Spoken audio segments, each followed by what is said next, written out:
Good evening, guys. Here's my report.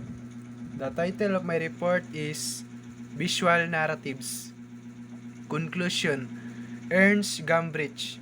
There must be a great difference between a painting that illustrates a known story and another that wishes to tell a story. Um, this implies that reading a visual tale effectively often entails writing it as well. Pictures, for the most part, portray objects or illustrate well-known stories, although they do not always tell the story. In fact, with the passage of time in the Western tradition, since the Renaissance, when the invention of linear perspective diverted the viewer's focus from the story being shown to the illusion of reality in three-dimensional space, narrative has gradually receded from the visual text. Now, in the modern period, narrative has largely faded from art. While it may still be found in graphic novels, films, television shows, and other visual genre dedicated to story. Next is Martin J.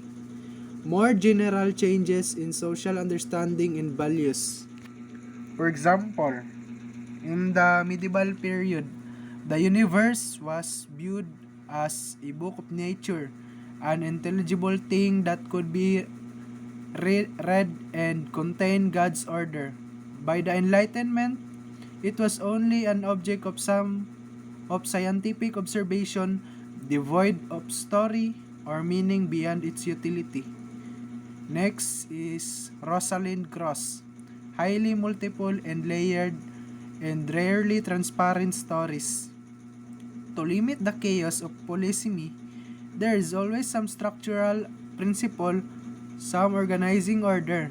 Although visual works cannot easily communicate stories, they have enormous narrative potential and expressive power, the ability to convey emotion, ideas, and attitudes, as well as the ability to steer readers to certain storylines. The next is Chapter 5, Visual Arts, Visual Culture.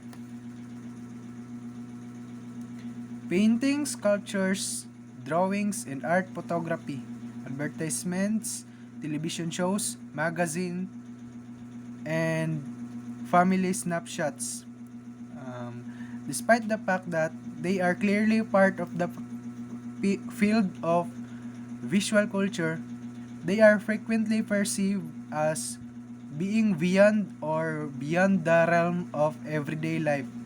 Advertisement, television shows, magazines, and family snapshots, the tales that art professes to tell, as well as the tales that are told about it, distinguish it from other kinds of visual culture both historically and discursively.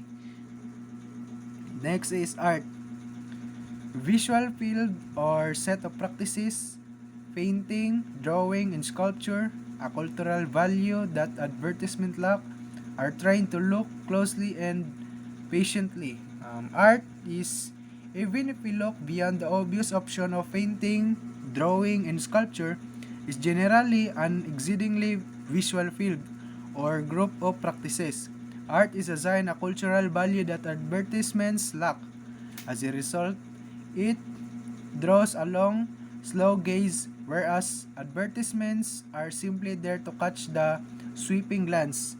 Art are trained to look closely and patiently, should use their eyes to absorb the work and discern its different aspects, values, and traits. Even people with no art training tend to stand silently in front of pieces at a art gallery and look at them for longer periods of time than we do with most other visual aspects in our daily lives. The next is dance, film, and theater are highly visual, and even music, the most abstract of the arts, is frequently associated with visual imagery. And to keep our attention on the strictly visual arts, not only are the works themselves committed to visual values, so too is the field in which they exist. Dance, film, and theater are extremely visual, and even music, which is the most abstract of the arts, is typically connected with visual imagery. To retain our focus on the exclusively visual arts, not only are the works themselves, but also the field in which they live, committed to visual ideals.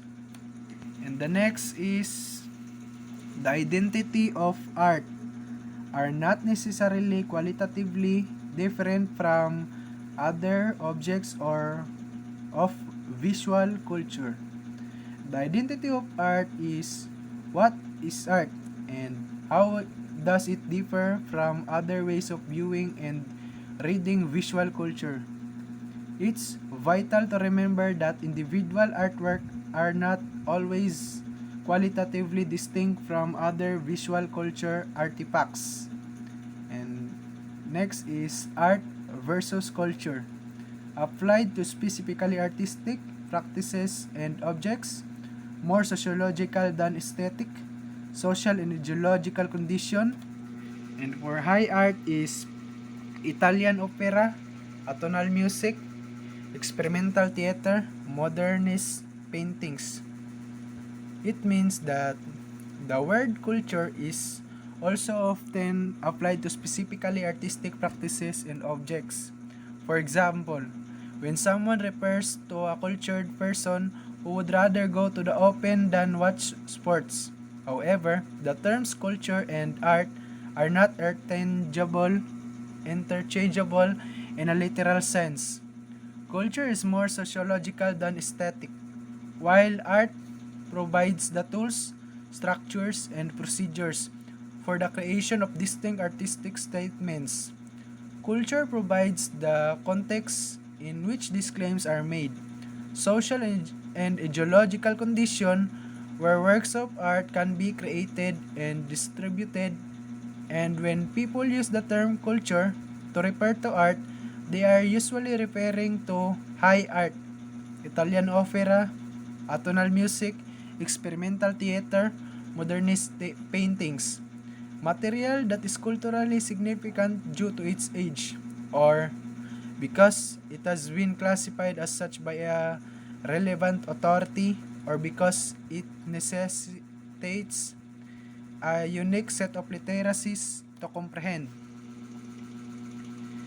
Raymond, the last is Raymond Williams, Whole Life of a Society, Human Beings, Intellectual, Spiritual as well as Aesthetic Mores, Tangible and Intangible Expressions of a Community's Life. It refers to what Raymond Williams calls the whole life of a society and encompasses all we do as human beings as a group, intellectual and spiritual as well as aesthetic more tangible and intangible expressions of a community's social life. And guys, I have a 3 question here, so please answer this. Number 1. Who writes the there must be a great difference between a painting that illustrates a known story and another that wishes to tell a story. Number 2. It refers to what blank calls the whole life of a society. Number 3. It is based on more general changes in social understanding and values.